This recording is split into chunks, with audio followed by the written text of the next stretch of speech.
So, why are you still in pyjamas, Richard? Well, I'm still in pyjamas. I hasten to add, I haven't just got up. I've been up since 7 o'clock.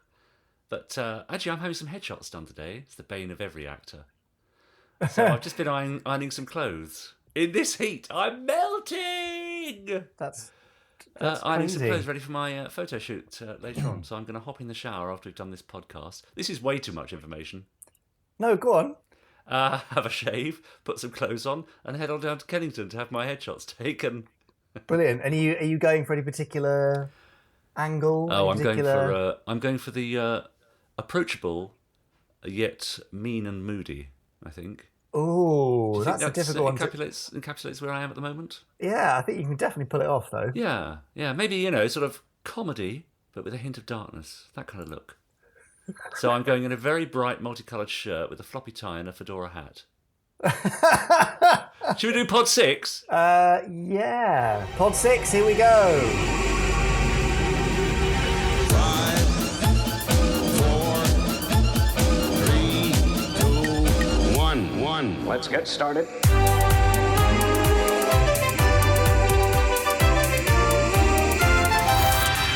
Let's go.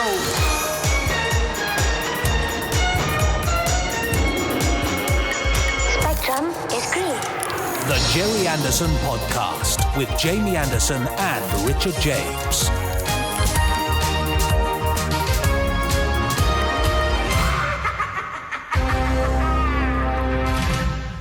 So it's pod 6, Richard. Now, it's very important that I should point out that several people have been in touch with me to say, well, Thunderbird 2 only had 6 pods, so is this it for the podcast? Correct. Now listen, Jamie, before you go any further, I'm amazed that several people have been in touch.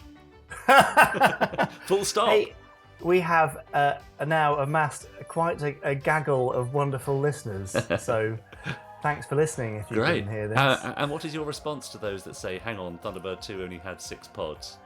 Well, my response is then we'll have to stop doing the podcast. So this is our last one. No, of course not. Well, the next one will just be pod 7, won't it? Yeah, exactly. And onwards. Well, yes, we could be existing in some sort of Gerry Anderson Thunderbirds alternate timeline where, Thunderbird 2 had an infinite amount of pods. Sort of, yeah. A gaggle of, what's the collective noun for Gerry Anderson fans, do you think? Ander fans? I mean, that's rather a good one, isn't it? I quite like Ander fans, yeah. Yeah. But if you can think of a collective noun for Gerry Anderson fans, then do email podcast@gerryanderson.co.uk. You're very slick. Hardly. We should introduce ourselves, I suppose, shouldn't we, before we go any further? Yeah, after you, Richard. My name's Richard James. There you go. Good. Done my bit. Yeah, and you're an actor, you're in Space Precinct, a load of other stuff too. Yeah. My Parents Are Aliens, Yes. Gadabout. Very good. Thunderbirds, FAB stage show. Yeah, that's right. And all sorts of other things. Yeah, indeed, that's right. And you are? Jamie Anderson. Son of the legendary Gerry Anderson, TV producer, director, writer in your own right, furthering your father's legacy, looking after the past, but also looking forward to the future with brand new Gerry Anderson products. How's that? Amazing. About wraps it up for the introduction. And productions, I would say, as well. Sorry? Products and productions, because Yes. products just sounds like, we're making sort of toilet roll holders with his Yeah. face on or something. No, It would no, be no, weird. no, no. We're not doing that. Anyway, if you've come this far and you haven't already, then please subscribe to the podcast and also rate and review us at the end, assuming you liked it. If not, then please don't. Thank you very much. Yes. Now, how easy a process is it to rate and review us, Jamie? I mean, is it pretty straightforward? It depends on the app. I mean, normally there's a set of stars somewhere, and if you press on or near them, then you might be able to do it. Yeah. So, Yeah. or just pop onto Google and search "How do I rate a podcast" on whatever app you're using. That's the best thing. 'Cause Very good. We don't know. Anyway, Richard, what's coming up today? What's coming up? Well, we've got the usual, haven't we? I can say the usual now because we've been doing this for a while now. So pretty much you'll know what to expect from this fantastic pod. We've got Gerry Anderson news, of course, what's happening in and around the Gerry Anderson universe. We've got some of your lovely emails, far too many to include, but please do keep them coming in at podcast@gerryanderson.co.uk. Listener emails. We also have an interview with well, I know this one already, of course, because you teased about it on Twitter, didn't you, Jamie? Well, I asked the Twitter sphere to send in their questions for our interviewee this week. Yes. And that interviewee it's only Gary Numan. It's Gary Numan! That's extraordinary. What I love that about this cool? is that we're not just getting people who are sort of intimately connected with the Gerry Anderson world, actors and voice artists and so on, but people like Gary Numan. What on earth did he have to say about the worlds of Gerry Anderson?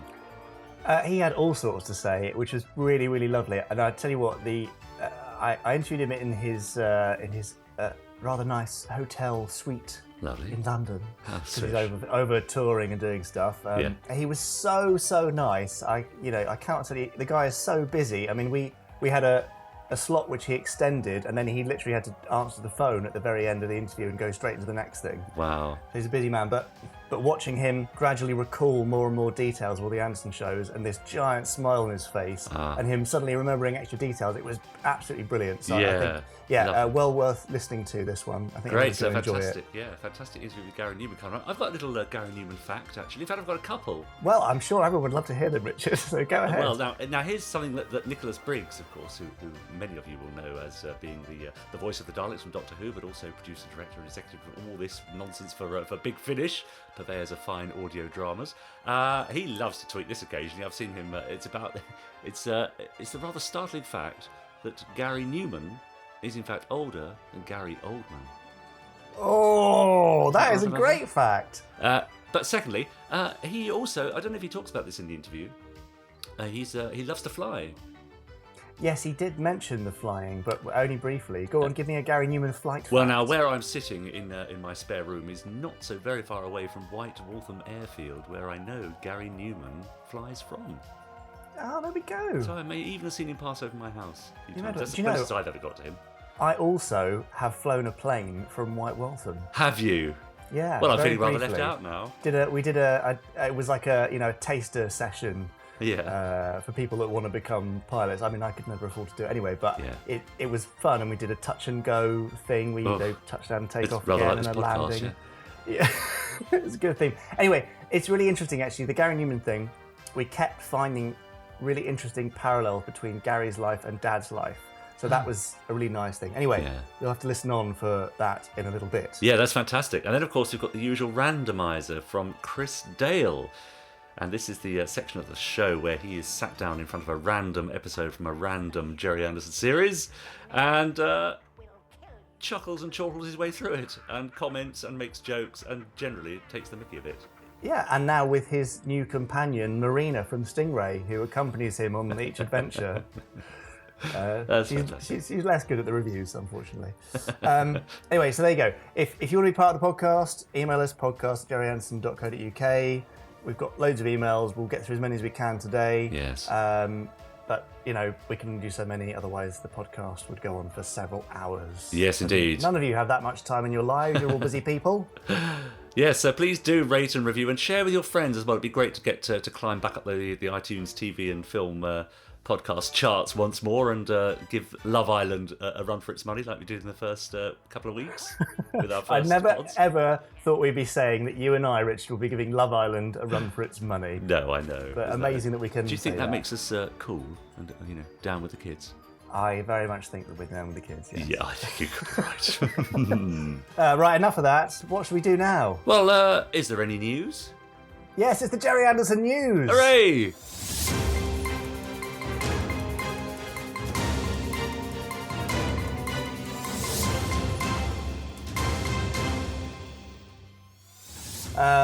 Right, Gerry Anderson News stuff. News. Always news Well- in the Gerry Anderson world, isn't there?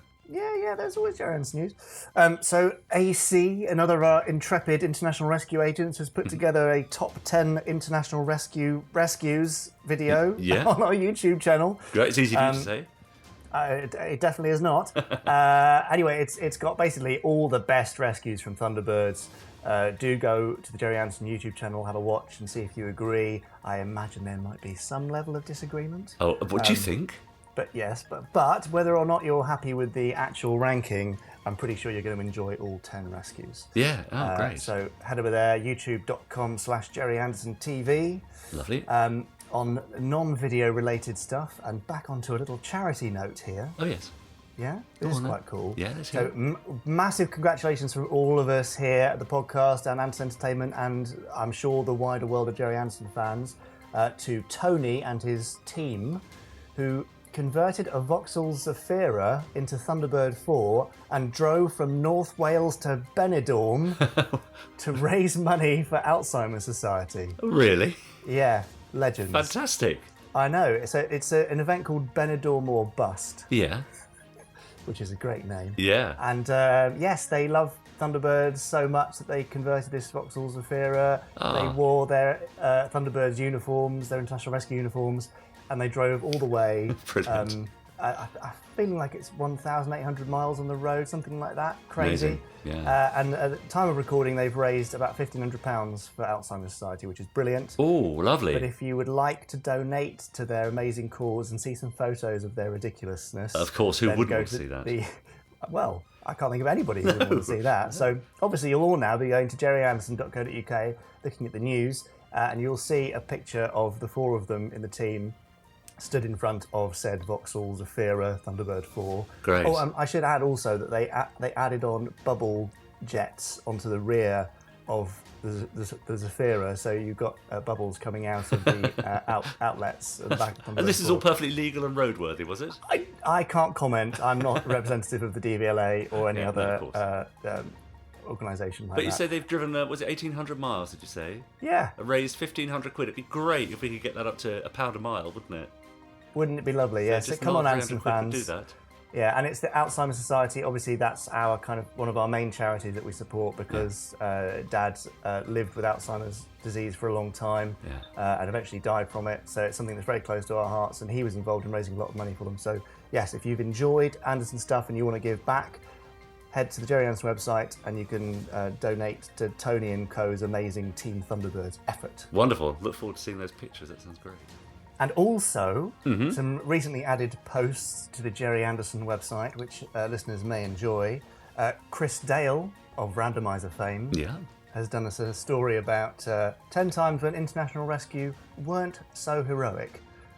When they callously destroyed buildings, maybe killed people. Right. These things are sort of glossed over in the series. They It's quite are a fun rather, aren't little they? read. They killed Yeah, people. Well, I mean, not Purposefully. Not explicitly, No, and no. but you think about it, you go, hang on, what about those? Oh, okay. And also, in a less tongue-in-cheek way, we've got a great article about an unmade, an unwritten, I suppose, in fact, a Space 1999 story, which was proposed by Victor Pemberton of Doctor Who and other cult TV fame. Yes. Called Planet of the Eye. We've got a great dissection of where that story came from, where parts of it ended up in other productions, etc. It's a really interesting read, especially if you're a Space 1999 fan. Or a Doctor Who fan, I suppose. 'cause Well, that's there are Doctor Who interesting. Elements. I mean, do you think there are many of these unused scripts from other authors that, I suppose people were commissioned or just sent in treatments that were never used? I'm sure there were lots and lots of them. Must have had all the time. I mean, especially, I think, mid-60s onwards to maybe mid-70s, there are a lot of scriptwriters who were on the kind of cult TV circuit. Yeah. And they would write for all these shows. Yeah. So yeah, I bet you there's a lot of them. And also a lot of recycled material which goes on to be used in other series. Sure. And, it's mentioned in this article. So yeah, have a read. Great. Interesting. And in terms of Gerry Anderson news for this week, Yes. that's all we have, folks. Gosh. Well, it has only been a week. But... Go on. Now, this better be good after that build-up. Well, it is good if you're an Anderson fan. Yeah. So this is not technically news, but it is an offer, a special offer for Gerry Anderson fans. Oh, we love offers. Yeah. Just for podcast listeners. So for podcast listeners only, because this is the only place you'll hear about it. If you would like some Gerry Anderson posters to adorn your wall, and you would like 40% off of those posters, then go to shop.gerryanderson.co.uk. You can pick up a Space 1999 Series 1 or 2 poster, Thunderbirds poster, Captain Scarlet, any of the Lost Worlds posters. And you can save 40% by putting in the code FABWALLS Oh. at checkout. FABWALLS. FABWALLS. Okay. At checkout, and that'll get you 40% off the posters. So there you go. Enjoy, podcast listeners, and get those walls decorated. Brilliant. Well done. That sounds fantastic. 40% off. So what sort of posters might you have on offer there? Are these from the shows or nice bits of artwork? Or Yeah, they're all kind of montage, collage kind of things, all done by the lovely Eric Chu, very brilliant. talented concept artist and designer. Yeah. just go and have a look. Great. Well, I might pop over and pick up the Officer Orin montage poster for my wall. Yeah, that one. What? Yeah, good. Right. Anyway, Richard, what have you been up to this week? Let's gloss over that quickly, shall we? What have I been up to? Well, it's more of the same for me. So I've been in Reading this week, actually, which has been rather nice for me with the Very glamorous. As I've been able to commute. So how lovely to be at home for the week. But it's been an interesting week, isn't it? We saw the rescue of the boys from the caves in Thailand, which I found really very moving. Sadly, of course, they lost a diver in the early stages, didn't they? But they managed to get all the boys and the coach out. And I don't think it's too flippant to say that it does rather put one in mind of Gerry's work and the inspiration behind Gerry's work. I know a lot of people were, and also with the Chilean mining disaster just a few years back as well. Well, if you rewind far enough, then it's this exact sort of thing that was the inspiration for Thunderbirds originally back in 1962 or 3 when there was a mining disaster in Germany. Right. Miners trapped by huge volumes of flood water in a tunnel deep underground. Yeah. And they had to bring in rescue equipment and drill them out. And that's the story that Dad followed so closely and which ended up being Thunderbirds. And in fact, later on, more recently, Gemini Force 1, which is Dad's unfinished novel series, which we had finished by the wonderful M.G. Harris. Yes. In the story Ghost Mine, there is an underwater rescue scene in caves, which is very, very much like what we've seen in Thailand. I mean, it's a bit spooky, in fact. Yeah. But you can be assured if Dad was alive today, he would have been watching every minute of that rescue. And that would have led on to some sort of story inspiration. So, of course. It's been amazing to watch that. Yeah, really, and how wonderful really that it had such a happy ending as well, of course. So, an amazing week all round, really. Yeah, fantastic. We've also had an amazing week in terms of listener emails, Richard, haven't we? The floodgates seem to have opened, don't they? They have been literally trickling in.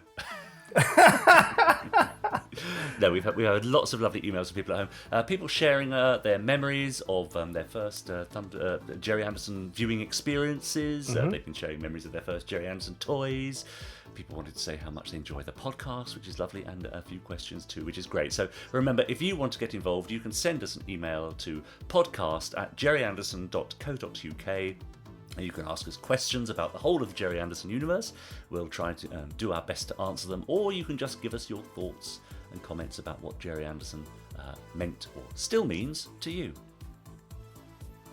Exactly. You just reminded me that we had that email in from someone. Yeah. And Chris did the recording for the answer, and I haven't included it in our script. Oh, interesting. Great. Well, there's a surprise for me. So I'm going to look that up. Okay, lovely. Well, shall I plough on with one of the first emails that we've... You plough with the email, and I'll see what I can do. So we had a lovely email from Josh Ingram, who writes this. Hi, guys. First of all, I absolutely love the podcast. It's a wonderful way to continue the legacy the great man left behind. Well, hear, Josh, isn't it? And how lovely to have so many people joining us as well. He says, I just thought I'd share with you a story from when I was about 9 or 10 years old. I had a tooth growing in the top of my gum and had to have it removed. As a reward, my parents promised me any toy I wanted.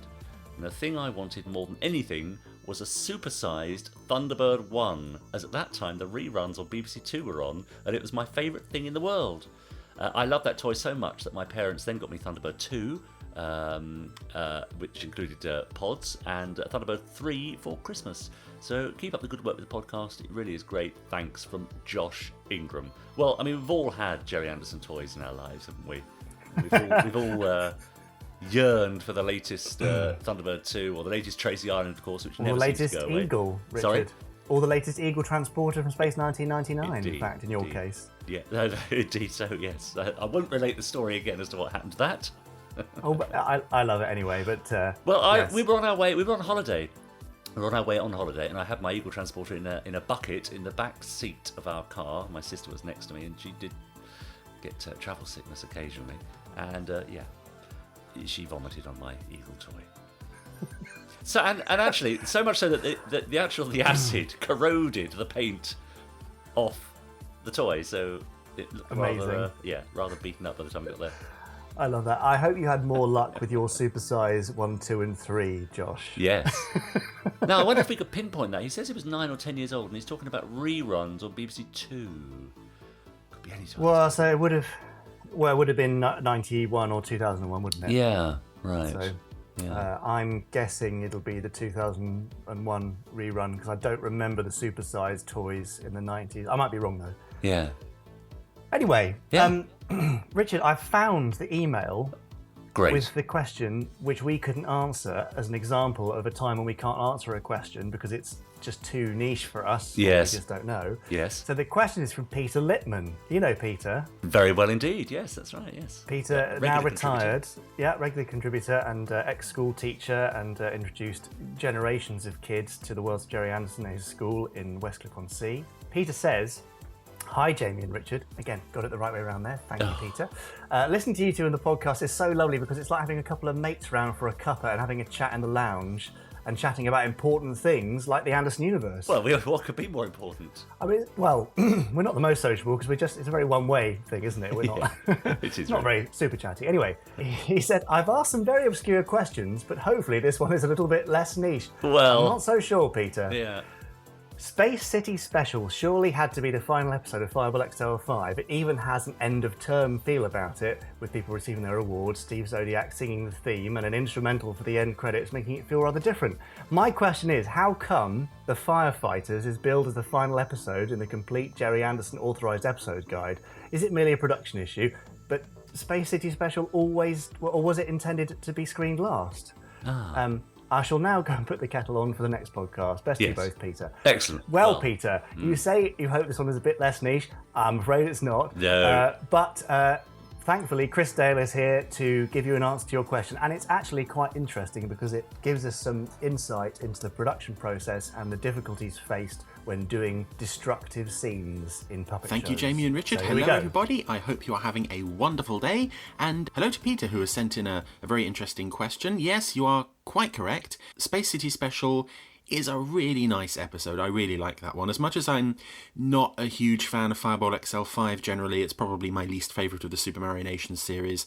I really like that episode. And like you say, it does have a nice end-of-term feel to it, with everybody getting their awards and then going on stage to perform together, and all the characters are in there, and Venus finally, for once, gets something useful and interesting to do. It's extraordinary. And it may well have been that AP Films were hoping that this would be shown as the final episode, but unfortunately, once they'd made all the episodes, it wasn't really up to them to decide what order they were shown in. ITC kind of put together their own orders at that point, and I think their feeling was that the shows got better as they went along, so it made sense to kind of jumble the run-up, so you'd get the later, supposedly better episodes, some nearer the front, and you get some of the earlier, rubbishier episodes tucked near the end. I think that was what they were thinking. So, yes, when Fireball XL5 was first broadcast, Space City Special, which was the 38th episode made, was shown as episode 35, and the final episode to be shown, the 39th episode to be shown, was the 4th episode ever made, which was Space Magnet.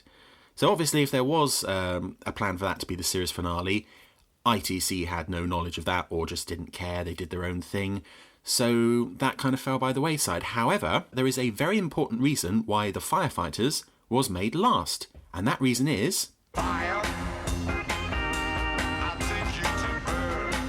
specifically for the scenes in the middle of the episode where one of the flaming meteorites lands on Venus's beach house, and the whole place catches fire. Now, Venus's beach house was a set that featured in several episodes of the show. It was a fairly regular setting, so it wouldn't have been cost effective for them to burn down the set and then have to rebuild it a couple of episodes down the line. So they hold that episode back so that they can trash the set for real. So when you see that episode, the model that's on fire is the same model that you've seen all the way through the series. The set of her beach house, the living room, when that's on fire, that is burning for real. That's the exact same set that you've seen all the way throughout the series. They knew they weren't going to need it anymore, so bye-bye model set. And that's also the reason why one of the final episodes, the 37th episode to be made, Day in the Life of a Space General, when Fireball XL5 crashes into Space City Tower and the whole place explodes and the control room's on fire and all of that, again, they are burning those sets and destroying those models for real. That was also filmed at the same time as the firefighters, those specific scenes. And actually, there's a funny story about the filming of that scene in the firefighters where Venus's house is on fire, because not only is the model of Venus's house destroyed, not only is the set of Venus's house destroyed, legend has it that Venus herself did not escape from the flames. Apparently, this is the story that director David Elliott tells. Her hair caught fire and she was just left to burn. So eagle-eyed listeners may have spotted certain Fireball XL5 characters reappearing in Stingray, notably Steve Zodiac plays Johnny Swoonara in Stand By for Action, and I think Commander Zero is dumped in the background in some crowd scenes in a couple of episodes. But Venus, sadly, did not survive to appear in Stingray because she had already been burned to death. Bye! Thank you, Chris. There's no way we could have answered that, but thankfully people like you were on hand. Yes. And poor Venus. I mean, yes. That's not very fair that she went up in flames, is it? No, it really isn't fair at all. But thank you, Chris, for coming to our rescue. He's rather like, did you ever see a series back in the day? I think it was Frank Skinner and David Baddiel. They used to do Fantasy Football League or Fantasy Football or something it was called. And they had a character called Stato who would join them on their sofa. It was about football, of course. But Stato was their statistician, and every time they needed any facts checked or something they didn't know, they would turn to him for the answer. And that's our Chris Dale, isn't it? Oh, well, there we go. Should we call Chris Facto? Facto. I'm not sure he'd like that. I don't know. We'll find out. Chris, let us know what you want to be called. Anyway, there you go. There's Peter's. I've got another email, Richard. Go on, let's hear it. From Thomas. I daren't try and pronounce his surname. Well, I think that's Baddeley, isn't it? Is it Baddeley or Baddeley? I think it's Baddeley. Okay. Thomas Baddeley. Anyway, Thomas. Hello, Jamie and Richard. Again. Yeah, I mean, alphabetically that's correct, but please. Thank you, Thomas. I'm enjoying the podcast so much. Isn't that nice? Some great stories and content. I'm really glad I found you guys and that you've got a podcast. I'm learning some interesting stuff about the Gerry Anderson universe. I'm 26, so I never experienced the shows on their original run, but I remember I was around 5. My mother, who grew up with Anderson, put Thunderbirds on the TV. It was Pit of Peril, and I was glued from that day. And when I grew older, I watched the original Captain Scarlet, which to this day is still my favourite. There you go. Yeah. I've even started to collect things now from the Gerry Anderson universe. Not a huge collection of things, but so far I have the 0X Robert Harrop model and currently have the Captain Scarlet model replica on pre-order, along with the MEV model to go along with my 0X. There you go. He's building up a nice Captain Scarlet collection. Isn't he? Yeah, that's great. Huge thanks to you and your father for, it says huge thanks to you and your father for creating shows that I truly adored. I mean, it's nothing to do with me, but no. Thanks, Dad. Yeah. I mean, yeah, obviously. For creating shows I truly adored during my childhood and to this day. Also, Richard. Oh, yes. I've now started watching Space Precinct for the first time, as I never got a chance in the past to watch it. And unfortunately, you're not very good. No, he didn't. What? He said I never got the chance to watch it in the past. And I'm really enjoying your character. Great work. Oh, isn't that nice? That's nice, isn't it? I would also love to buy a Space Precinct cruiser model. Wink, wink. Yes. Thanks for all the great work. Thomas from North Wales. Wow. Well done, Thomas. That's great. Well, I'm glad you're enjoying Space Precinct. There's a lot of people coming to it for the first time in their early 20s, just too young to have missed it back in the day in mid-90s, and now finding it on various platforms, and who knows, perhaps it'll be available officially again one day soon. Well, yes. Yeah. Maybe it will. And do you know where you'll be able to find out about that first? Well, probably right here on the podcast. I would imagine so. So stay tuned, folks. And you're right about the Space Precinct, the police cruiser as well. They are amazing. I remember they were available back in the day as toys, and I think actually you got a free Officer Orin if you bought yourself a police cruiser. But it'd be great to couldn't shift them otherwise. It'd be great to see those back in the shops or available somewhere at some point. That'd be lovely. I will talk very nicely to Dan from Planet Replicas, who does our lovely little scale models, and see what we can do. Wow, yeah, that'd be great. Sit tight. Great. We have another first viewing experience here from Bennett Gillespie, who says, my first show was Thunderbirds, probably when first broadcast. My big sister and brother had Supercar and especially Fireball XL5. My family had one black and white TV, and once a year our neighbours went on holiday and asked us to water their plants. I particularly remember being allowed by our neighbours to watch Thunderbirds on their colour TV. Can you imagine that? Amazing. I love that. I remember that my guessing of the colours for the craft were all right. They were all correct. Once a year, Thunderbirds in colour, not shades of grey, a real treat. I love that. I had many of the dinky toys from most of the shows growing up that I played with and loved to destruction. I still have an LP, brackets, kids, ask your grandparents, with on one side Thunderbirds episode, Fireflash, audiobook, extra commentary from Scott, and on the other side a Captain Scarlet episode, audiobook, not sure if it was ever filmed. Still have it, and also made a digital copy in case I ever damage the record. Don't damage the record! Look after it. Says, looking forward to the rest of the podcasts. My kids enjoyed the Thunderbirds movie, but I, like many, found Lady Penelope, Parker, and the vehicles the only things that felt right. I watched so many of the shows and have a great fondness for UFO, and that's from Bennett, which is lovely. Thanks, Bennett. Yes, we love to hear your emails with your comments and memories of your first Gerry Anderson experience, and you can send them to podcast@gerryanderson.co.uk, as did Mark Perkins, who sent us a rather lengthy but lovely email because he really enjoyed your interview with Lee Sullivan in Pod 3. Way back when, Jamie? Yeah, it feels like ages ago now. Wasn't that long already? ago?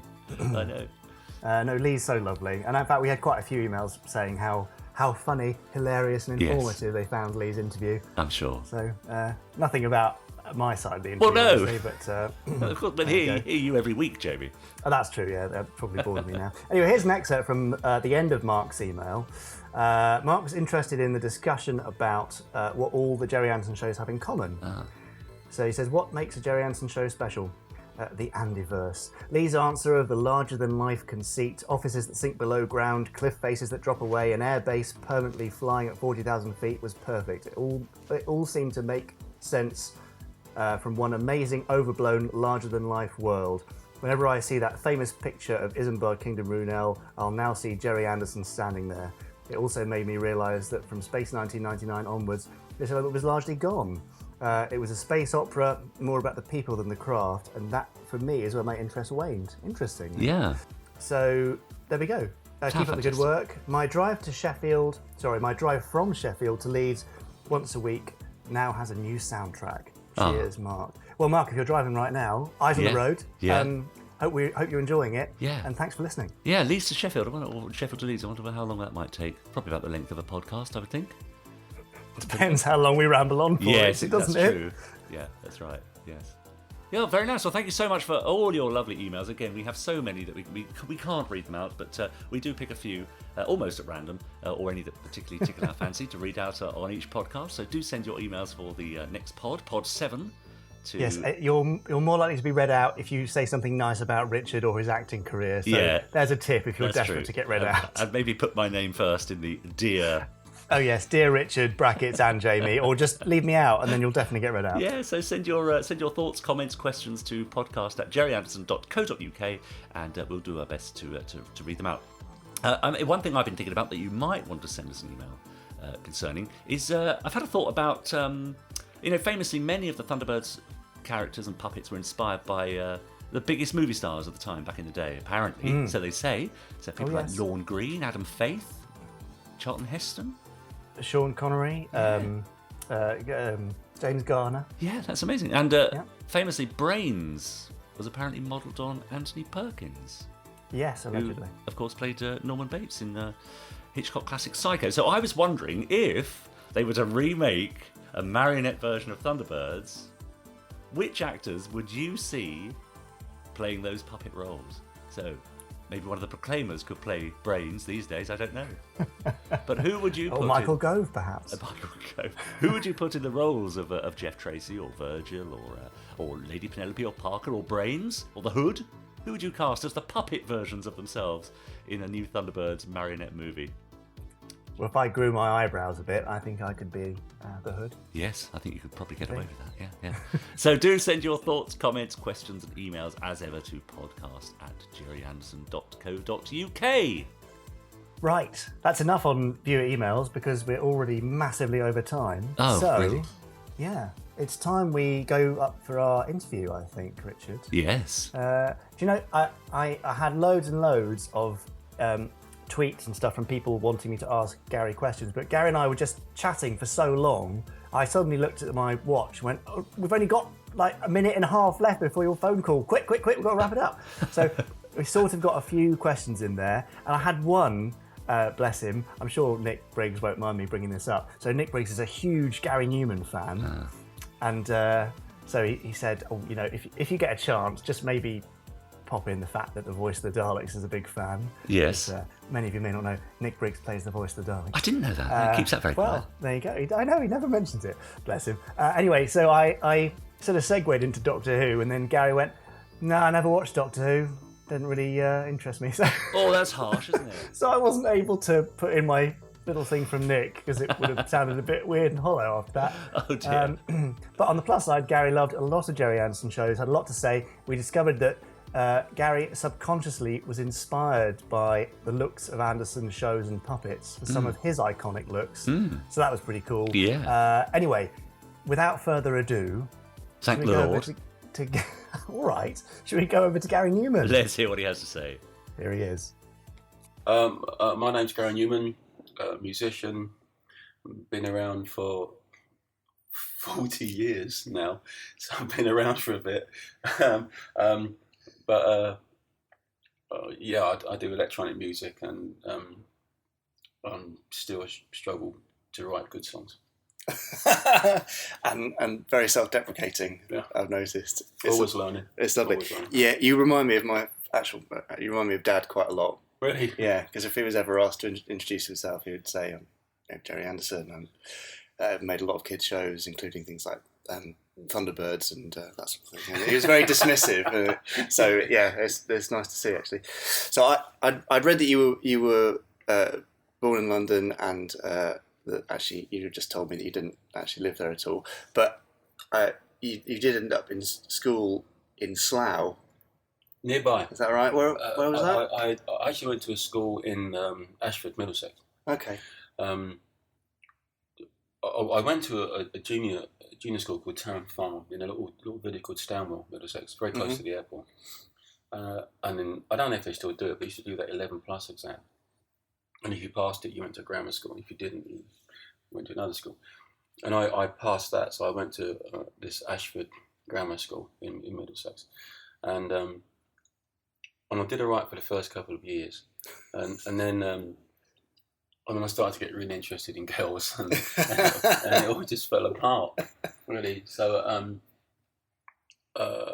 and music became a massively important thing to me, and unfortunately, I was, you're young, aren't you? You're silly. You don't really appreciate the opportunity that you've been given. That's very true. And so I don't laugh about this now as if it was a cool thing. I laugh about it as an incredibly stupid thing it was that I did. Yeah. But I was incredibly stupid. And, school became a hindrance to my obvious ability to superstardom. The arrogance of kids is staggering, isn't it? That's true. 13, there's nothing in the world going to stop me becoming a pop star. Nothing. But of course, nearly everything is going to stop you from becoming. You have to be so lucky. So I learn't that after it happened, funnily enough. But at the time, nothing's going to stop me. School's just getting in the way. I want to get on with it. And girls, all that showing off and nightmare. It's terrible. So I got expelled eventually. I got sent to another school where I got caned on my first day. Wow, so different time. I wasn't. I didn't do well. I also found out then that I had Asperger's, which I didn't fully understand at the time. What, the implications, what that meant. Yeah. It was just a cool way of getting out of school. I had to go to St Thomas's Hospital in London for these. To chat to this psychiatrist and psychologist, and I did that for a while, and then they put me on Valium and Nardil, right, to keep me calm, because I was overly aggressive and excitable, apparently. A bit disruptive. Yeah. And so my schooling was a bit of a disaster. I never got to take any O levels or GCSEs. Really? Yeah, I don't even know quite how that can happen. Cause I thought that was sort of compulsory. Yeah. But I left the grammar school, went to Stanwell Secondary School, which I think has been knocked down now. I got thrown out of that one after a year. So I did my mock O levels, but before I could take my actual O levels, I was gone. So my mum and dad were horrified, and they'd always been incredibly supportive. So I felt really guilty about that, actually. And they were really proud of me when I got to the grammar school, and I totally let them down. And then, so I went to Brooklands Technical College to do a 5.0 level course, so I could at least come out with something. Right. You know, and I got thrown out of that. didn't go well. Same thing, really. You know, just wanting to be in a band.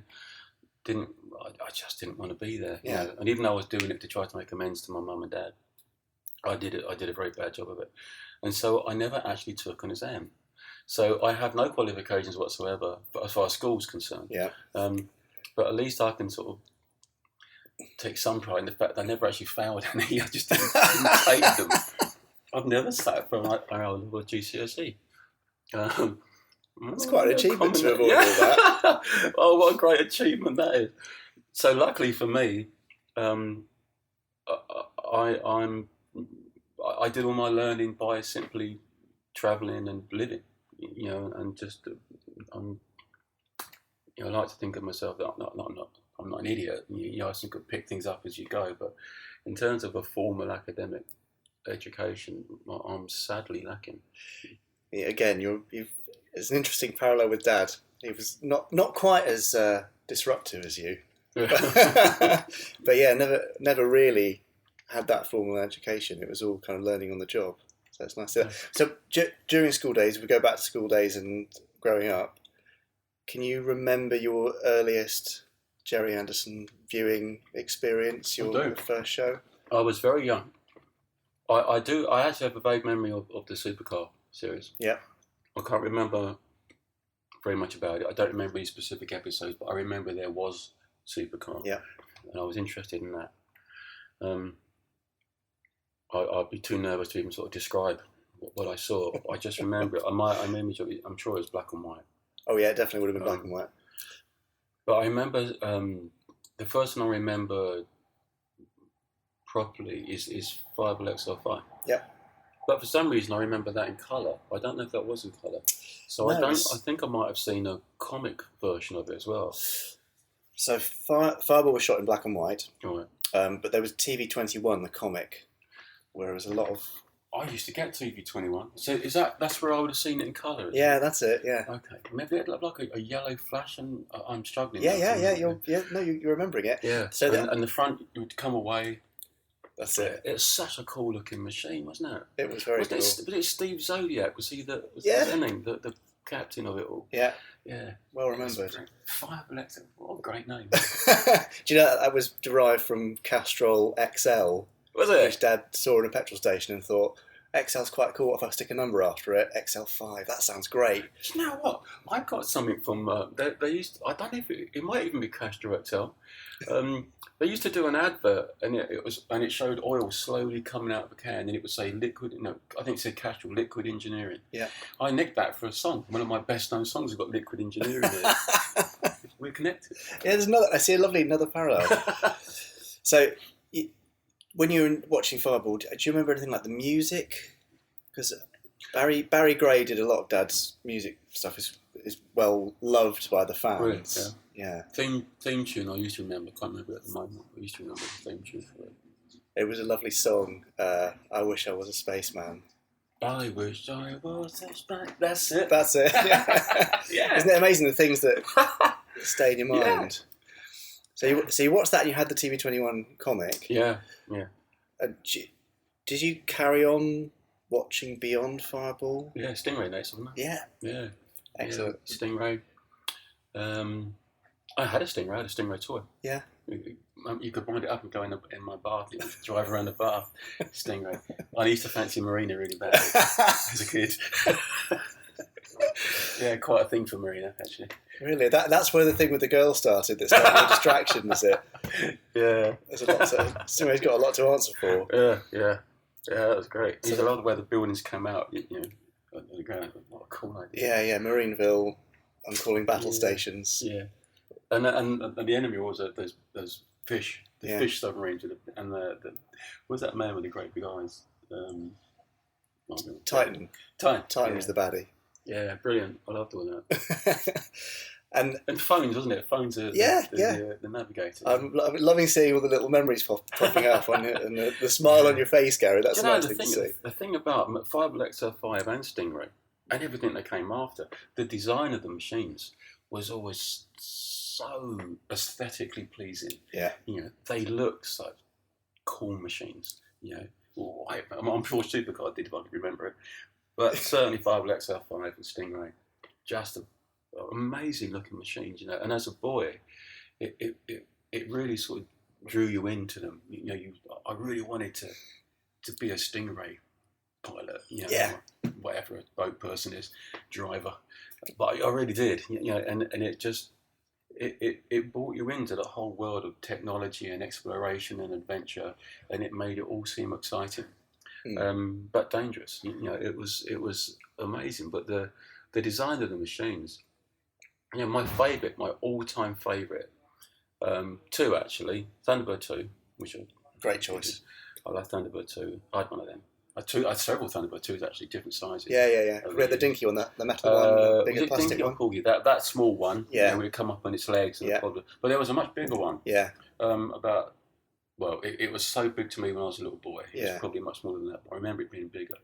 I love that one with the forward red wings. Yes. Cool that. Great design. Cool that. Yeah. Derek Meddings, who did a lot of the special effects and designed lots and lots of the craft. He's the man behind most of those. Was that based on aerodynamic principles? Because there are aeroplanes with forward swept wings which are quite experimental. Yeah. I mean, you see stuff now that looks like the real life version of what Derek was designing back in the 60s. Well, what about the Angles and Captain Scarlet? Those aeroplanes. It's like looking at them now, isn't it? And how long ago was that? 67. It's just genius, isn't it? Yeah. Absolute genius. No. And the other one, is it Zero X? The aeroplane with the removable wings. Loved it. With that ridiculous launch sequence, which takes like 15 minutes. Oh, I could sit through that now and still love it just as much. I used to long for Zero X episodes. That whole the wings coming on and that was the best thing. Yeah, best thing ever. That was in TV21 as well. That had its whole own strip for quite a while, I think. Yeah. So you must have seen a lot there because actually Zero X was only in the Thunderbirds movie, the first Thunderbirds movie. What about the one? What was that other one? Was it Firefly where it lands Fireflash, where it lands on a little pod? What a great episode that was. That was the first episode of Thunderbirds. That. Is it? Yeah, but everybody remembers it. I mean, Fireflash came back in a couple of other times, I think, but at least once. But that first episode, Trapped in the Sky, where it has to land on the elevator cars. That is my favourite Thunderbirds episode. Yeah, I love it. It's just such. No, there's great another one. Is it called Crab Logger? Yeah. That was my favourite. Gary, I'm amazed you're remembering all these vehicles and stuff. It's brilliant. I love it. I'm a technology. I'm a machine person. Yeah. My whole career has been a musical version of machinery. Of course. All my hobbies are to do with machines. So all the Gerry Anderson stuff was made for me, for someone like me.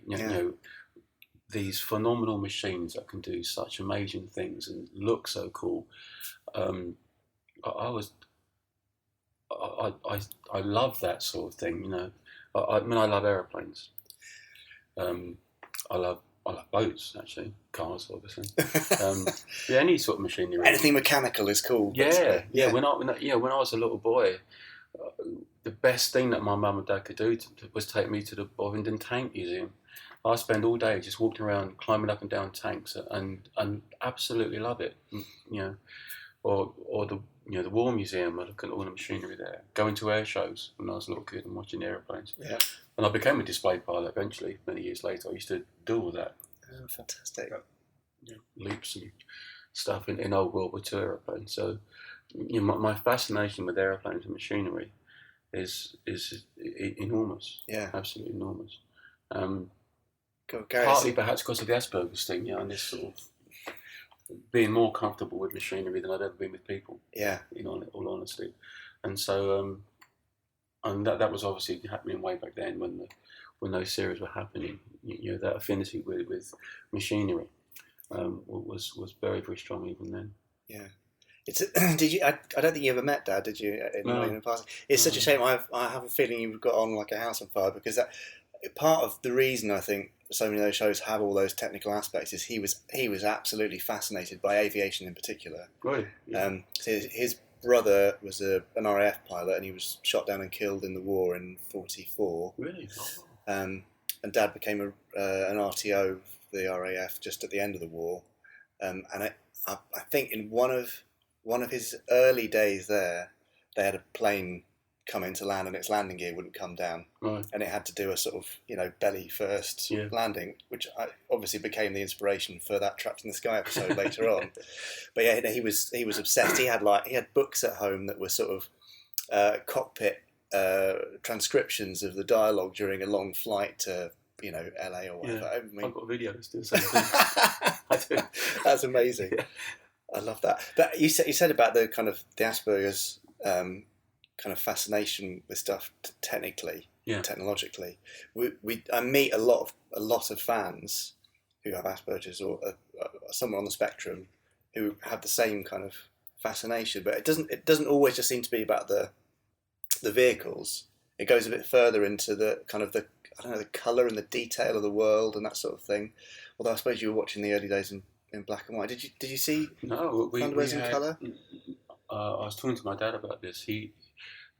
I didn't remember exactly the date, but he said they got their first colour TV for the World Cup. So it would be 66, I guess. Okay. The one that we won. I'm not sure he's got that right, but he probably knows better than I do. But it would be sort of in mid to late 60s that we were watching things in colour. Yeah. I remember, I'm sure I saw it in colour, but I do get confused because of the comic, I would imagine. Because I have memories of seeing these things in colour, but it might not have been on the television. Yeah. But I saw it. Well, they had some great photos of Thunderbird's vehicles and Stingray and Fireball on the cover of TV21 because it was kind of presented like a newspaper from the future. Yes. It was all 100 years from now, and it was a fantastic idea, that. Yeah. Did you move on from Thunderbirds to Captain Scarlet, or were you? Yeah, no. I thought you were going to say that I was too grown up by then. No, not too grown up now. Obviously. No, I like Captain Scarlet. One of my earlier album reviews said that I had a Captain Scarlet haircut. I did. Have a look. I used to look like Captain Scarlet, black hair, just the same stuff. I did. I'm not 100% sure that I didn't actually have that in mind. I won't lie and say that I definitely did because I can't remember for sure because it's such a long time ago now when I came up with the image, sort of 79. But it is so Captain Scarlet-like. Yeah. I'm not sure that I didn't steal it and do it and nick it from Captain Scarlet. Even now you're saying it, I can see something of Scarlet in you now, in like this minute. So it's very different now, but back then. But yeah, it was exactly the same. Yeah. But the thing I remember about Captain Scarlet was that I think if I remember rightly, the puppet, the heads and the bodies were in proportion. Yes. On those, where they've been enlarged before. That's it. So they were that much more lifelike and realistic. That's the one that used to have the circles that when they were being taken over, but the Mysterons in it. Spot on, yeah. I used to love all that.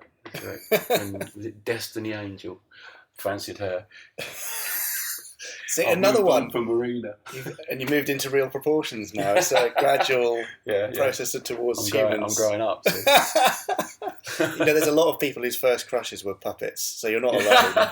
Yeah. It's either Marina, Lady Penelope, or Destiny. Those are the kind of. Yeah, I did like Lady Penelope, but I never had that much bigger crush on Lady Penelope. Don't know why, actually. Yeah. Like the car, obviously. Of course, the mechanical stuff. I was definitely a Marina person, and then I don't remember Lady Penelope, fancying Lady Penelope, but Destiny Angel, yeah, she was cool. I think she might be the most popular, most fanciable puppet. Well, she looked great. She had that plane, cloud base. Yes. Just too cool, wasn't it? It was really, really cool. Yeah. So they've stolen that idea, haven't they? You see that in the Marvel films now. Yeah. It's the same thing. They just put it into a film. I've seen it, I'm sure, in Doctor Who as well. They had a I don't watch that actually, so I wouldn't know about that. But... Faithful to Anderson stuff, obviously. Yeah, you're never going to Doctor Who, something. Interesting. Beyond Scarlet, I'm trying to find the point where you stop watching this sort of stuff, because after Scarlet, Dad did Joe 90, And there's a little known thing called the Secret Service, which you almost certainly might have seen with a priest who's a secret agent. Bizarre. I didn't know about that one. No, it wasn't very popular. When Lou Grade, who was Dad's kind of backer, patron at the time, saw the first few episodes and said, this isn't going to work, cancel it. And then he made 13, and it was a bizarre mix of puppets and people. Oh, really? Really strange.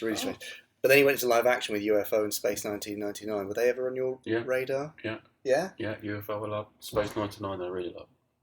That was that? Is that Martin Landau? Yeah. Martin and Barbara Bain. I love that. No, that was brilliant actually. And there was an Australian man in that as well. Was he? Nick Tate. Yeah.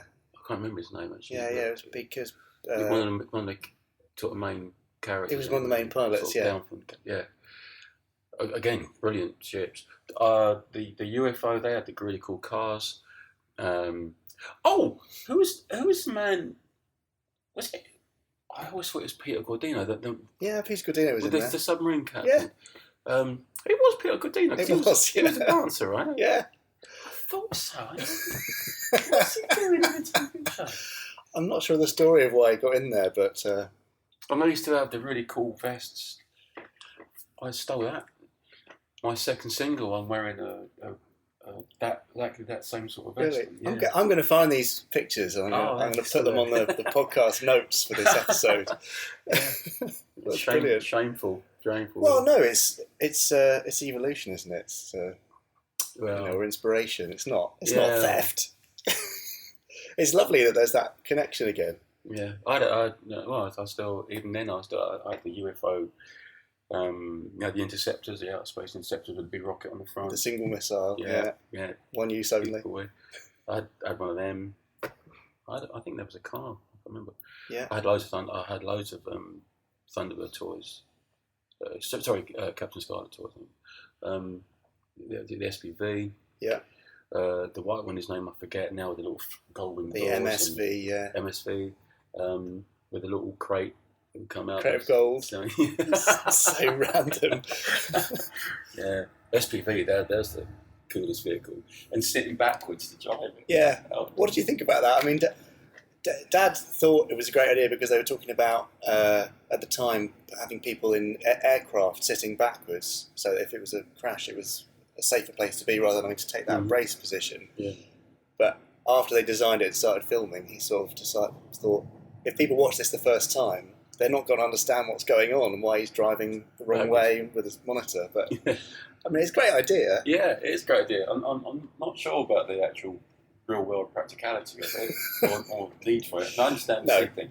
There was a time my dad used to work at British Airways or BEA back then, and we flew in Tridents, the de Havilland Trident a few times, and they would have a lot of their seats facing backwards. I mean, rows and rows and rows of them facing, and there'll be this point in the middle where you'll be facing like this. You'll be facing the person in front of you, which is very slightly awkward. Yeah, just a bit. Playing for hours and hours at a time. Trying not to catch their eye. But I often wondered, what's the point of that? So, it just... so half of them are going to be all right. And this half, you pay less to sit the least safe bits. Yeah. So, what's that all about? But so that sort of facing backwards idea seemed to be flirted with in a few different areas at the time, but never really caught on.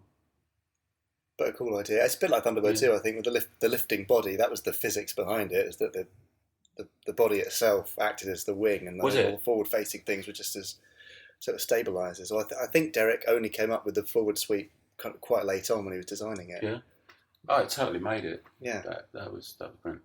That was another one with a fairly long sort of intro, wasn't it? It's the whole launch process. Yeah. But loved it every time. Exactly. You never got bored of these things. No, the repeats they sort of drove it home, and it's like listening to a band play your favourite song for the 100th time. You still love it. Yeah. I love that quote. You're absolutely right. Yeah. No commentaries going down. Take as long as you like. I'm loving this. Yeah. It's a sort of technical fascination with it, isn't it? As well, like all of it was so overly complex. You couldn't walk through a door to get onto the vehicle. You'd have to go down a load of slides.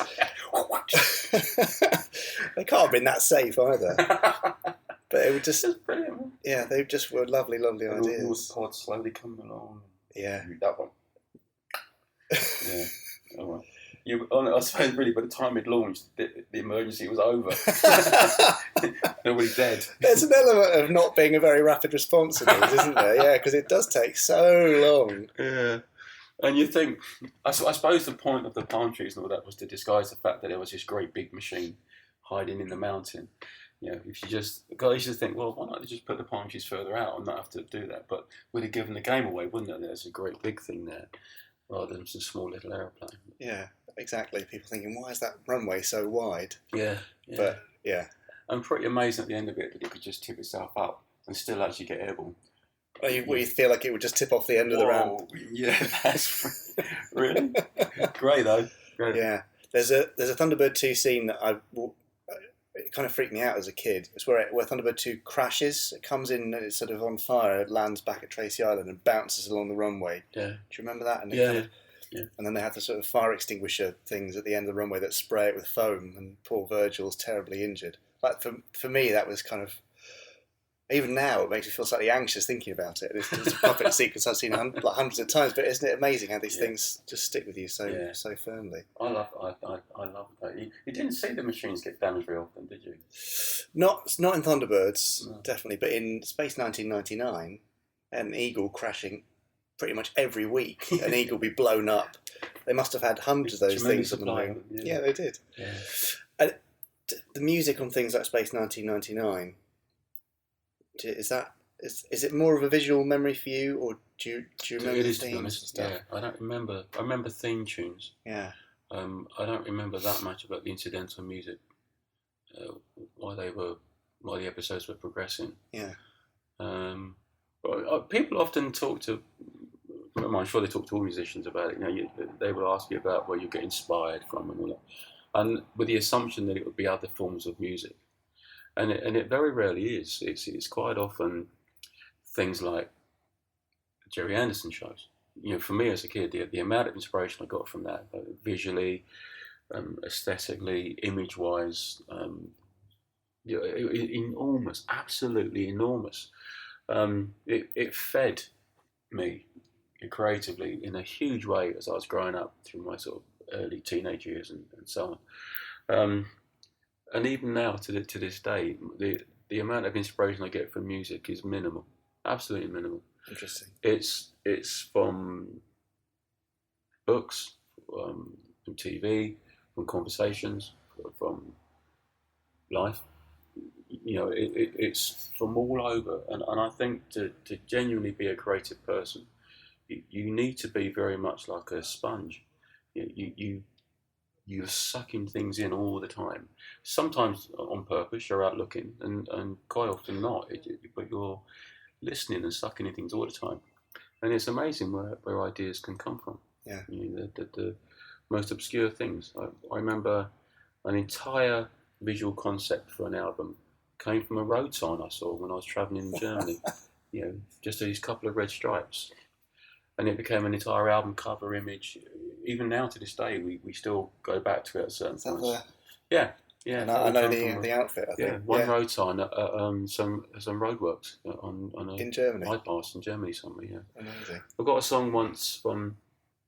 I was at a set of traffic lights, and a truck, one of the big 8-wheeler tipper trucks, pulled up beside me, and there was something wrong with it, and it was the tick over kept faltering, and it would stop, and it sort of just about recovered before the engine stalled, and it made this really cool rhythm.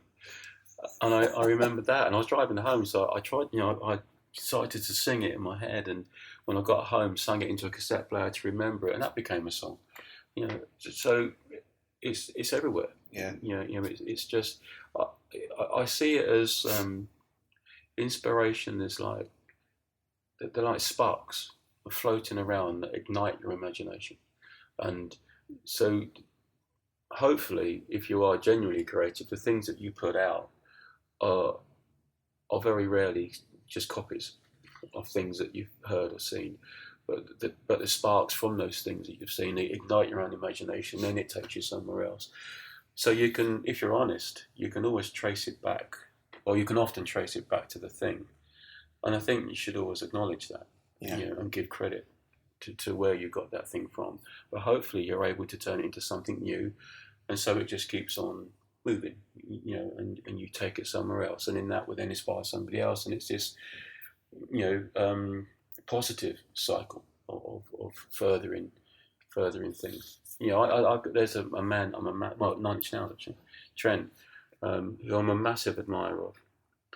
He talked about me as being important for when he was developing 9 Inch Nails and getting that whole heavy electronic thing happening. And the thing that's really cool for me about that, first of all, is that he will acknowledge that. So for me, it's a lovely feeling, to be acknowledged by someone that I think is a genius. But equally, it's impressive that I can't actually hear any of me in what he does, And I think that's because I was a spark to him, and he took that spark. He then simply ignited his own imagination, and he's a very clever man, and off he went. Yeah. So you've got this entirely new thing, which is completely his, but the spark from it was me and others, no doubt. And I think that's a really positive use of influence. A less positive use of influence is when you just blatantly steal something, which I have also been guilty of, if I'm honest. So I'm not trying to set myself up as being some angel. I have done it, I'm afraid. But sometimes there's just no getting away from it. It's unavoidable sometimes. Exactly. And I'm going to give it another bit of life and use it in another way. Yeah. I try not to do that wherever possible, because I'm ashamed of myself when I do it. It's a tribute, though. It is. And I'll always put my hands up. Yeah. And say, I don't try to pretend it's mine. No, I got that from them. It was so cool. I had to. Yeah. Well, even Thunderbirds came from Germany, bizarrely. Did it? Yeah, from a mining disaster. Really? In 1962. So not dissimilar to the rescues and stuff that's been going on with the boys in the cave in Thailand recently. Yeah. This is the sort of thing that where Dad would have watched it and gone, "Well, this is amazing. This is," and that would have sparked him into making something new. Oh, really? But it was the same thing. Guys trapped underground behind a wall of water. Yeah. And having to be, they drilled a borehole down in that rescue in 1962 and brought them up one by one in a capsule. Uh-huh. And he thought, but there should be a team that does this. Yeah. So it's amazing the little things in real life that inspire these amazing sort of cult phenomenon. Yeah. But it was a technology in those series, though. It was so clever. Yeah.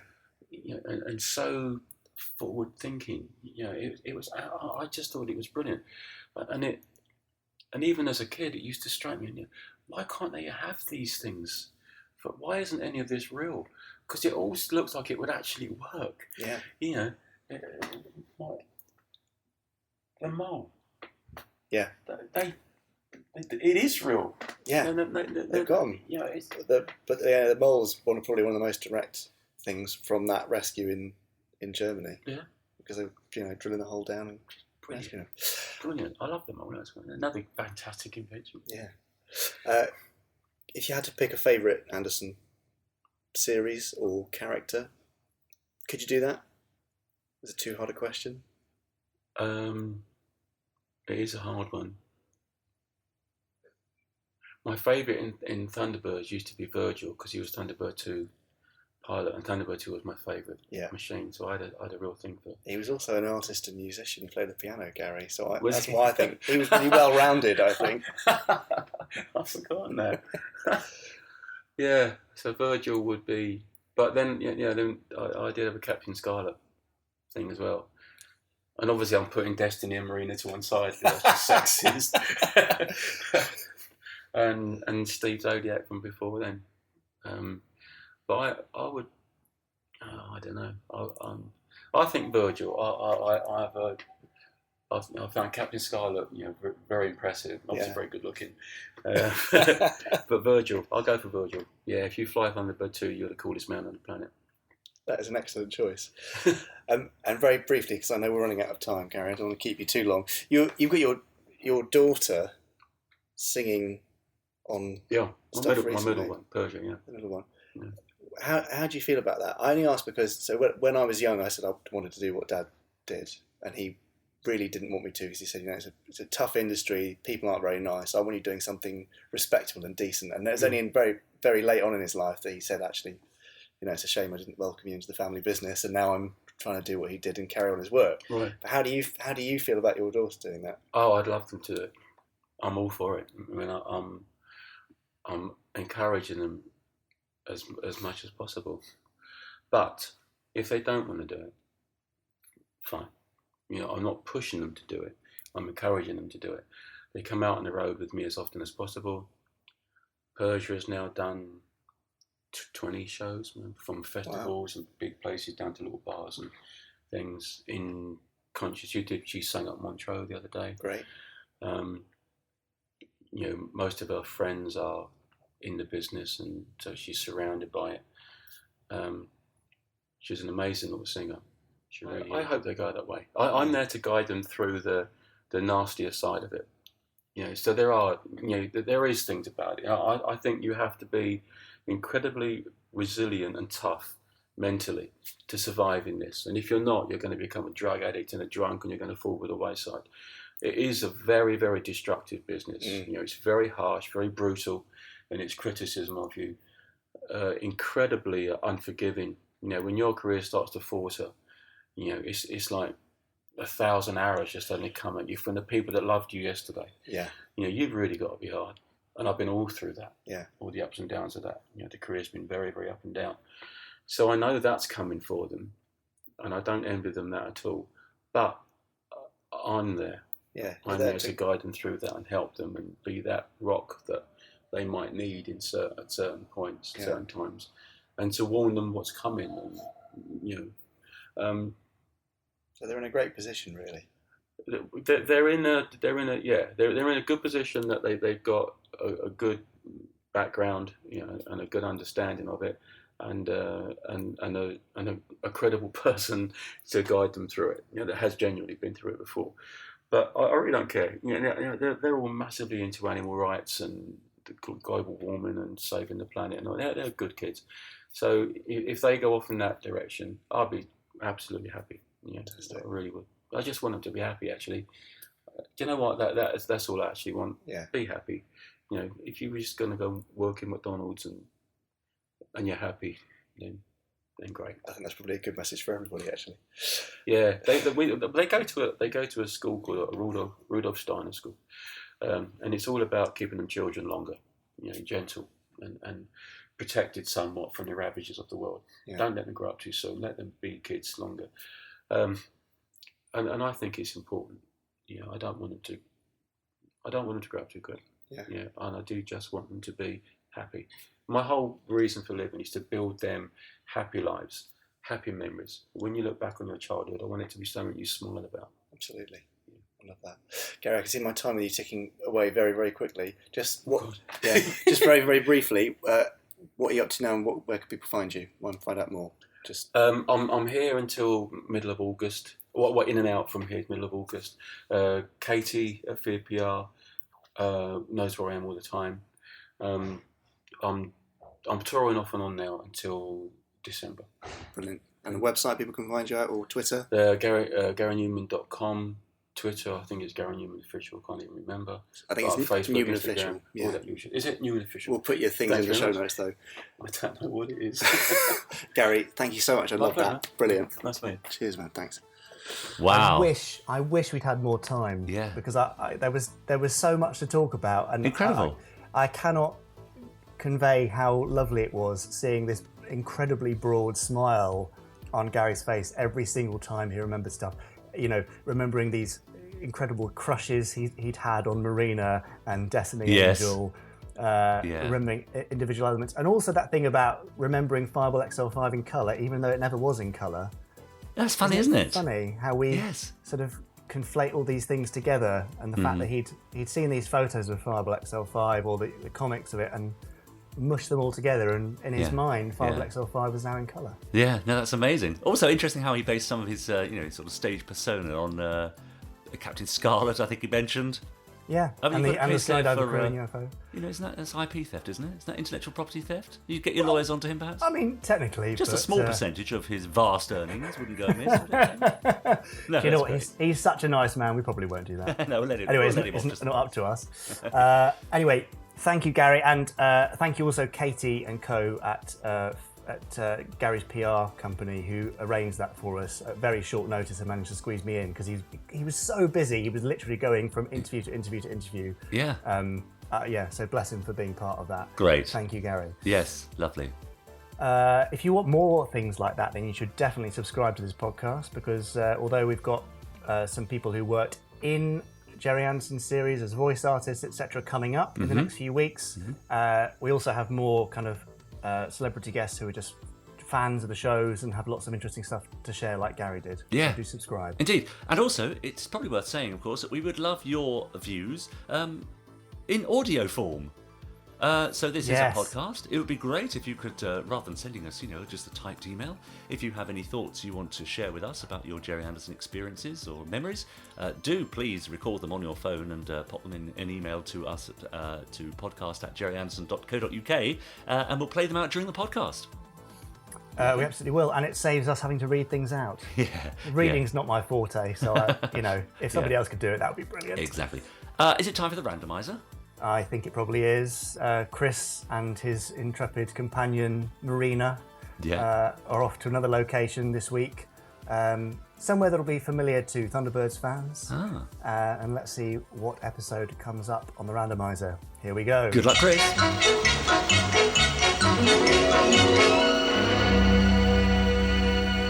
Right, and what is that?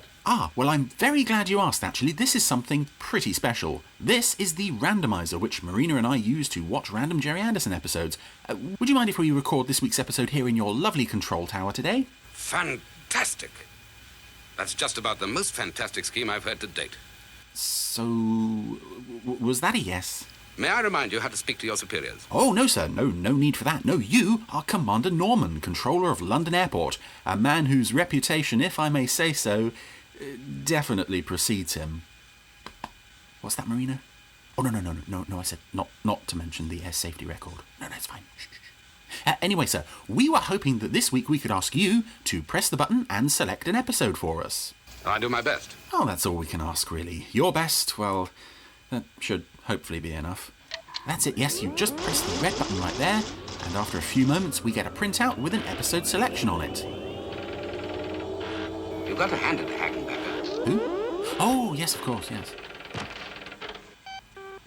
Jolly good show, old boy. Rescue station. Mayday from Fireflash 3. Well, it sounds like you're going to be a bit busy now, so we'll let you get on. Right, thank you. Search operation immediately. Well, don't look so worried, Marina. I think this is pretty much any given day at London Airport. So, what have we got today?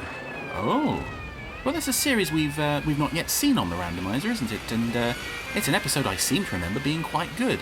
Let's see if it still holds up. It's Supercar, the Talisman of Sargon.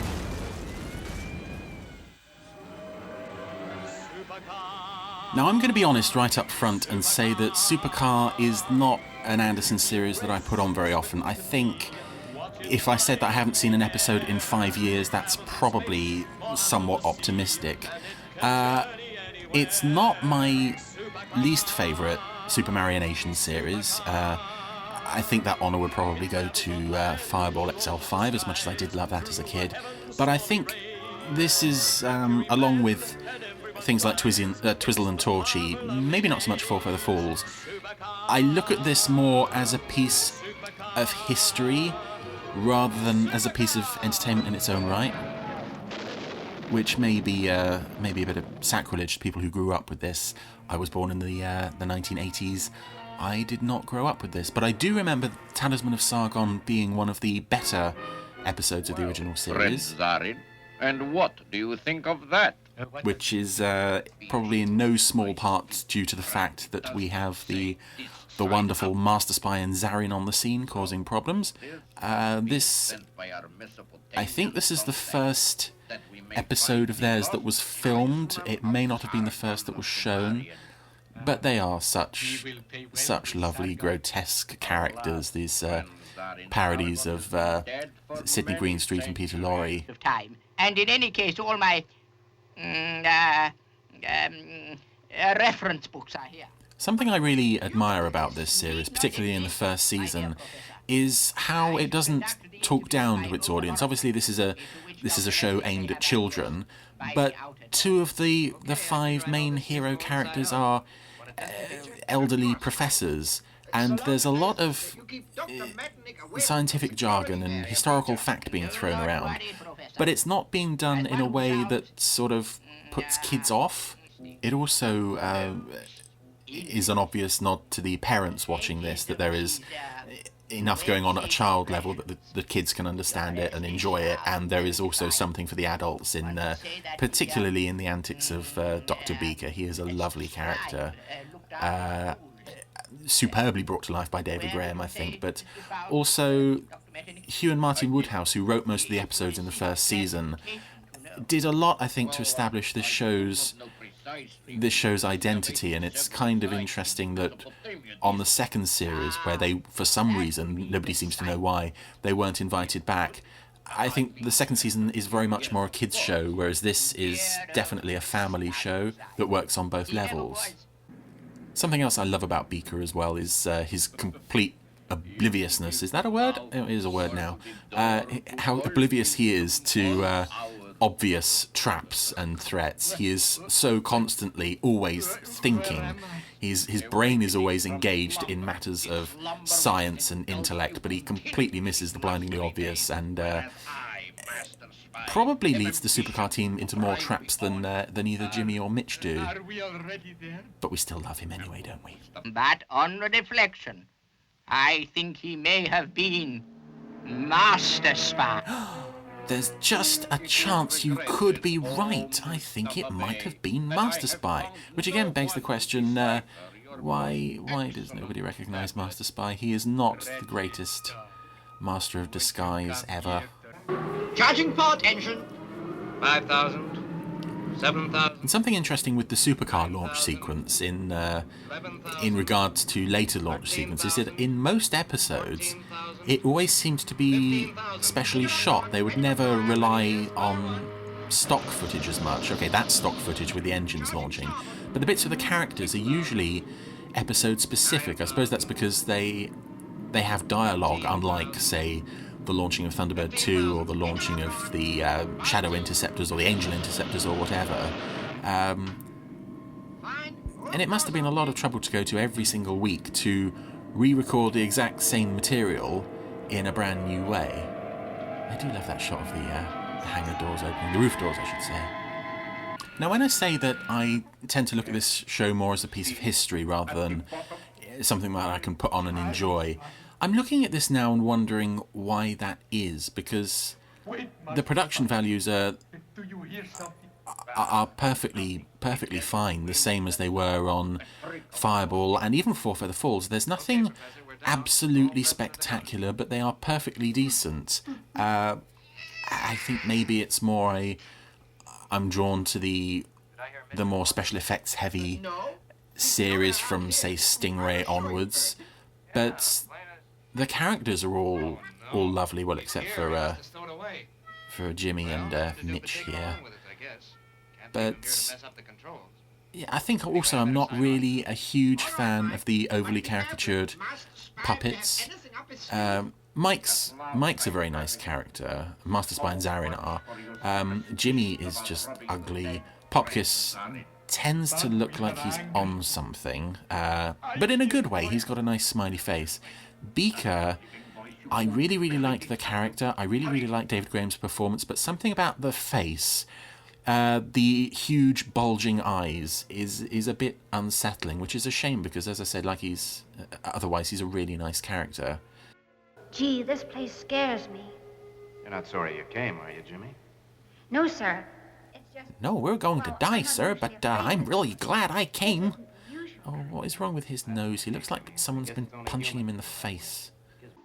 You don't suppose Master Spy would harm him? Not a chance. That guy's too busy making No, we couldn't get that lucky. But Master Spy, you're sure... It was so amazing how Master Spy and Zarin can, at any moment, always get hold of a truck. And it's always the same model truck, despite it being destroyed seemingly every other week. What are we going to do? They always have a truck. Jimmy, he's walls are solid rock. In fact, how do Master Spy and Zarin, how do they finance all these operations? Because we've never actually seen them get away with anything, ever, I don't think. And yet they can hire trucks and aircraft and gangs at one point. Where is all this money coming from? And now we should talk about the elephant in the room, or perhaps the little monkey in the monkey suit. Mitch. I don't think he was needed in the show. I don't think he really adds anything. But I do like him as a character, even though he is in no way a monkey. Just something about the face. He has a lot more character than the pets in, say, Fireball or Stingray.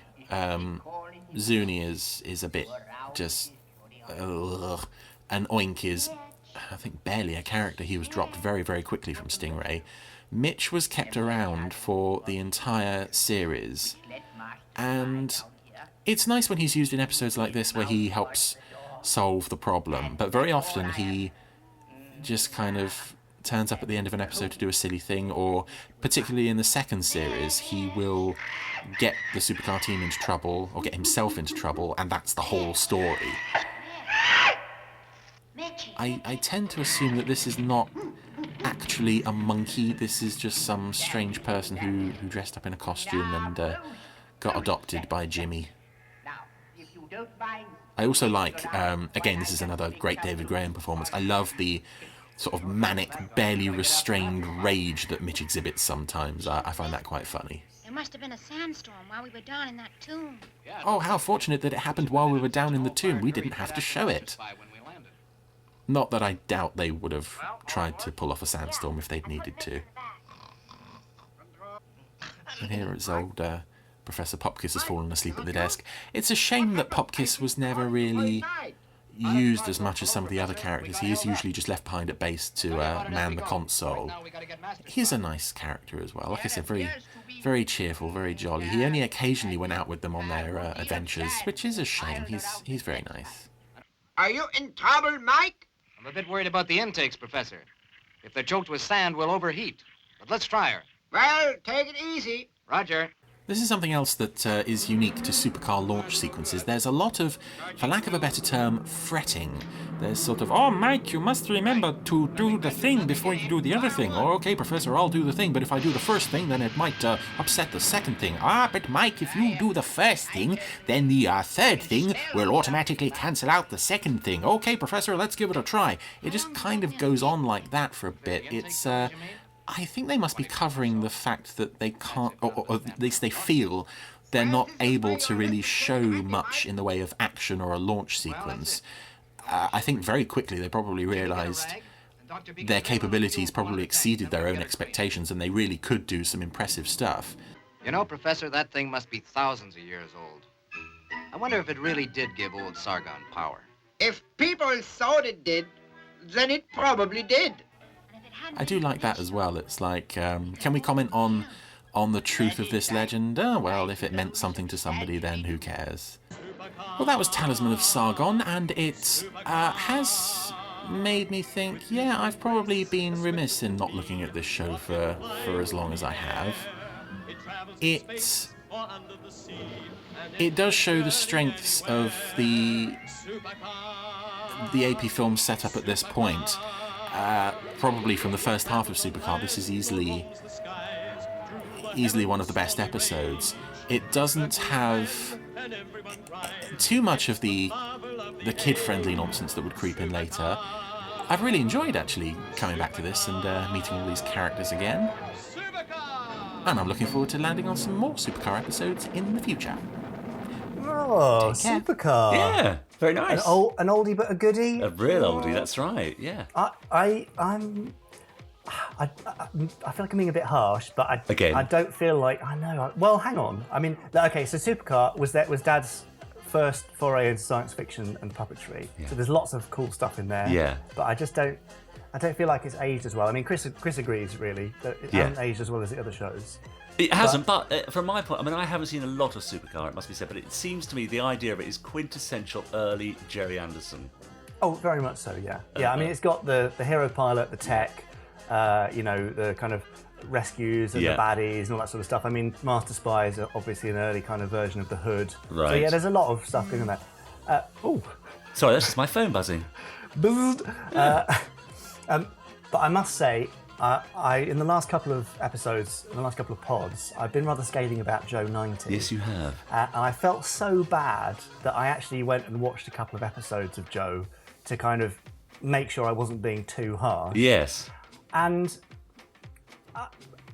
maybe I'm being slightly too harsh. So I watched an episode called Big Fish, which is actually quite fun. I mean, it still carries on this thing of Joe being ever so slightly annoying, although I found him less annoying than I thought I would. Yeah. And there's a great bit where I'm going to spoil it for everybody now, but you've probably seen it anyway. But Joe gets trapped underwater with 3 minutes of air left. Yeah. And it's actually quite tense. And then seeing his dad kind of genuinely believing that Joe has died in a puppet show, it's got a kind of weird thread of almost Captain Scarlet-like darkness for a minute. Okay. It was an episode written by Shane Rimmer, interestingly, Was it and now? with a couple of voices by Shane as well. Well. It was, it was quite good. So, So you've seen the light? Well, no, I'm 50% retracting my comments about Joe, but I'm, especially when it comes out on Blu-ray later this year, I am going to watch a bit more Joe 90. Yeah. Gosh, well, you'll be telling us that you like the Secret Service next. Hey, I love the Secret Service, which I actually do. I know. It's so quirky and brilliant. It is quirky I cannot wait for Chris to get some Secret Service episodes. And most of you, maybe not most of you, but a lot of you probably won't even know the Secret Service. So I really implore you to go and look it up. Yeah. Anyway, great. that's enough of that, isn't it? I we've think done so. everything. Thank you so much to Chris Dale once again. He'll be back next week in Pod 7 for another randomizer, another episode. Pod 7? How can Pod 7 exist? There are only 6 pods, Richard. We've answered that one already, Jamie. Now, if you'd like to pick up some Gerry Anderson goodies, then do go to the official Gerry Anderson store, which is shop.gerryanderson.co.uk. And remember, we have an offer of the week, which is 40% off any of the posters on the Gerry Anderson store. You just enter the code FABWALLS, that's one word, all in capitals, FABWALLS, FABWALLS at checkout. Amazing. Yeah, and then you'll be able to have some fab walls at home. Indeed. They're really lovely posters, actually, and Beautiful. I'm sure if you haven't got them already, they'll look great on your walls. Yeah, that's right. Anyway, do get in touch with us, podcast at gerryanderson.co.uk. Subscribe, rate and review us. Please do rate and review us. It only takes a couple of seconds, and we're always really grateful to see the reviews pop up. Yeah. We do check them all the time because we're weirdly obsessive and we are a bit. ego-driven. So Yeah, definitely. Certainly. yeah, can't avoid it. Anyway, that's it, isn't it, Richard? I think that's about it, Jamie. Well done for another fantastic week. Thanks for having me on board. Oh, not at all. It's always Thank a you for pleasure. doing it. It's And always thanks to brilliant. everyone at home for listening and tuning in when they're in their cars or whether they're at home doing the ironing. Yes, commuting, walking the dog, whatever. Yeah, exactly. And we'll be in your ears again next week. Yeah, see you then. Goodbye. Bye.